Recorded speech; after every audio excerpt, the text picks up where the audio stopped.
আজকের ক্লাসে আমরা আমাদের বিজ্ঞানের নবম অধ্যায় অর্থাৎ দুর্যোগের সঙ্গে বসবাস উক্ত অধ্যায়ের ময়মনসিংহ বোর্ড 2024 সালে একটি সৃজনশীল প্রশ্ন সমাধান করব।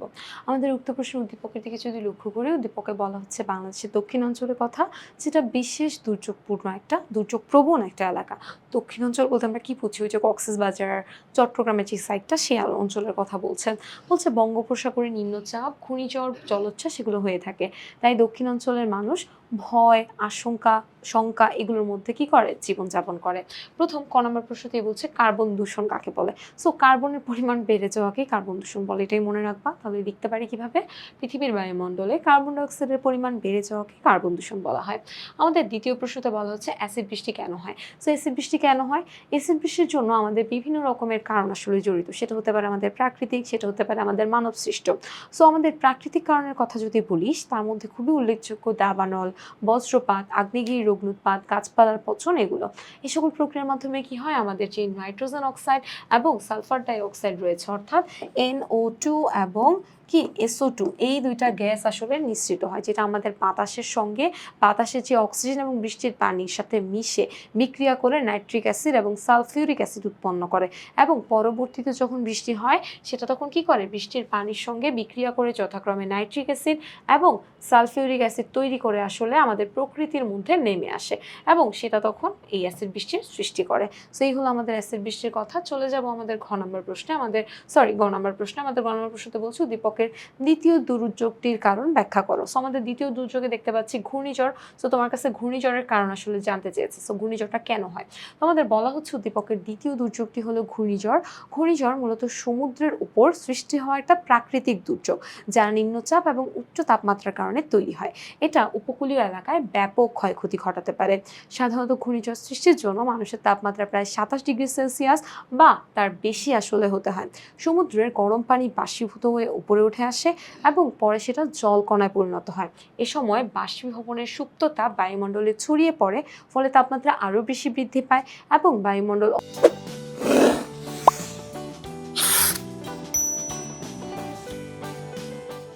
অস্থিতিশীল হয়ে নিম্নচাপের সৃষ্টি হয়। আর যখন নিম্নচাপটা সৃষ্টি হয়, তখন আশেপাশে যে বাতাসগুলো আছে সেগুলো খুবই হালকা হয়ে উপরের দিকে উঠতে থাকে।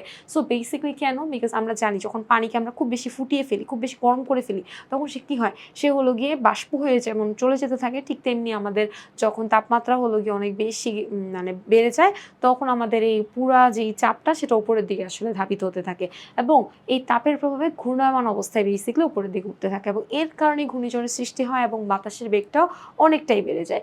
বলা হচ্ছে সাধারণত ঘূর্ণিঝড়ের সময় বাতাসের বেগ ঘন্টায় 63 কিলোমিটার বা তার থেকেও বেশি হয়। চলে যাব আমাদের ঘ নম্বর প্রশ্নে। আমাদের ঘ নম্বর প্রশ্নতে বলা হচ্ছে উদ্দীপকের দুর্যোগগুলো থেকে পরিত্রাণের উপায় বিশ্লেষণ করো। তাহলে এখানে আমাদের তিনটা দুর্যোগের কথা বলেছে। তিনটা দুর্যোগ কি? নিম্নচাপ, ঘূর্ণিঝড় এবং জলোচ্ছ্বাস। বলা হচ্ছে বাংলাদেশে প্রায় প্রতি বছরই এই সকল প্রাকৃতিক দুর্যোগগুলো দেখা যায়, যা মানুষের জীবন এবং সম্পদের উপরে মারাত্মকভাবে প্রভাব ফেলে। এই ধরনের দুর্যোগের প্রধান কারণই হলো বৈশ্বিক উষ্ণতা বৃদ্ধি এবং আমাদের পরিবেশের যে ব্যালেন্স বা ভারসাম্য সেটা নষ্ট হয়ে যাওয়া।